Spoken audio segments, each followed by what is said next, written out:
तो नमस्कार दोस्तों, आज की इस वीडियो में डिस्कस करेंगे बजाज ऑटो के क्वार्टर 4 के रिजल्ट के बारे में। तो आपको बता दें, कंपनी ने 140 रुपये पर इक्विटी शेयर का डिविडेंड भी डिक्लेयर किया है अपने इन्वेस्टर्स के लिए, और साथ ही साथ कंपनी के रिजल्ट्स भी काफ़ी अच्छे आए हैं। और आज की इस वीडियो में इन रिजल्ट्स को एनालाइज करेंगे और साथ साथ बात करेंगे कि इन रिजल्ट्स को हम अपने इन्वेस्टमेंट डिसीजन के लिए कैसे यूज़ कर सकते हैं। तो सबसे पहले बात करते हैं नंबर्स के बारे में। और इस क्वार्टर में कंपनी के रेवेन्यू आए हैं 8,929 करोड़ रुपए, जबकि पिछले क्वार्टर में 9,319 करोड़ थे। और पिछले साल के मार्च 2022 के क्वार्टर में कंपनी के रेवेन्यू 7,975 करोड़ थे।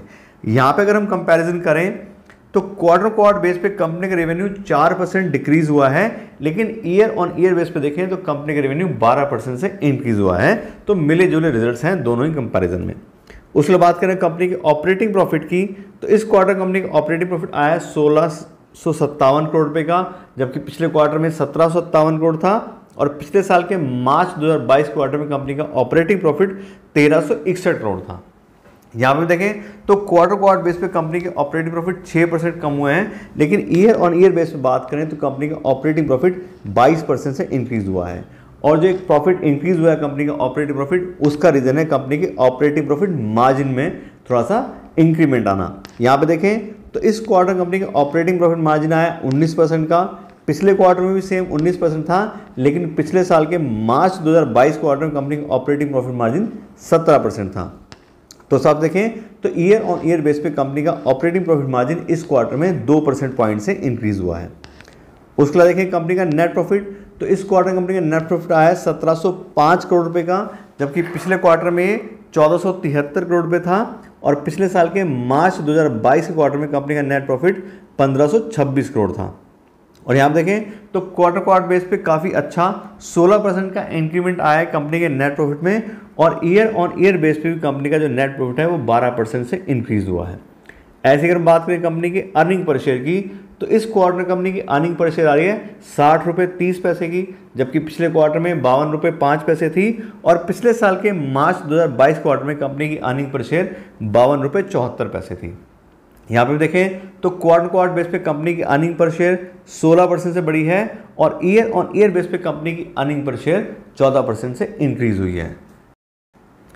तो इस हिसाब से कुल मिला के देखें तो ईयर ऑन ईयर बेस पे कंपनी के रेवेन्यू और प्रॉफिट दोनों ही काफ़ी अच्छे से इंक्रीज हुए हैं, लेकिन क्वार्टर बेस पे कंपनी का रेवेन्यू और ऑपरेटिंग प्रॉफिट थोड़ा सा घटा है, लेकिन नेट प्रॉफिट फिर भी इंक्रीज हुआ है। इसके अलावा अब बात करते हैं कंपनी के शेयर प्राइस की और साथ साथ अपने इन्वेस्टमेंट डिसीजन की। तो इस जो आज की डेट में कंपनी का शेयर प्राइस आ रहा है वो आ रहा है 4,343 रुपये पर इक्विटी शेयर का।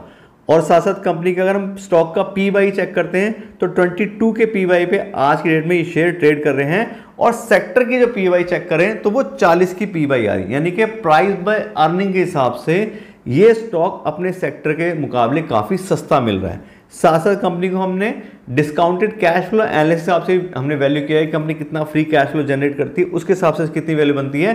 तो उस हिसाब से भी ये कंपनी अंडर वैल्यूएशन में है, और कंपनी अपने फेयर वैल्यू के 73% पे अवेलेबल है, यानी कि 27% का हमें यहाँ पे मार्जिन ऑफ सेफ्टी मिल रहा है, या 27% का हम बात करें तो डिस्काउंट मिल रहा है कंपनी के एक्चुअल प्राइस पे। तो दोनों ही हिसाब से देखें तो प्राइस बाय अर्निंग हिसाब से भी और डिस्काउंटेड कैश फ्लो एनालिसिस हिसाब से, दोनों हिसाब से आज की डेट में अंडर वैल्यूएशन कंपनी ये है। बात करें कि अंडर वैल्यूएशन में तो है, लेकिन साथ साथ कंपनी से एक बहुत बड़ी थ्रेट ये भी आ रही है, जो इलेक्ट्रिकल व्हीकल्स की बात हो रही है, इलेक्ट्रिक व्हीकल्स की बात हो रही है। तो अगर पेट्रोल की बाइक की बात करें और इलेक्ट्रिकल बाइक्स और स्कूटीज की बात करें तो बजाज ऑटो को कहीं ना कहीं बहुत ज़्यादा उसमें कॉम्पिटिशन मिल रहा है, और इस तरह की जो भी कंपनीज हैं वो थोड़ा सा अभी उनके शेयर प्राइस डाउन ही चल रहे हैं।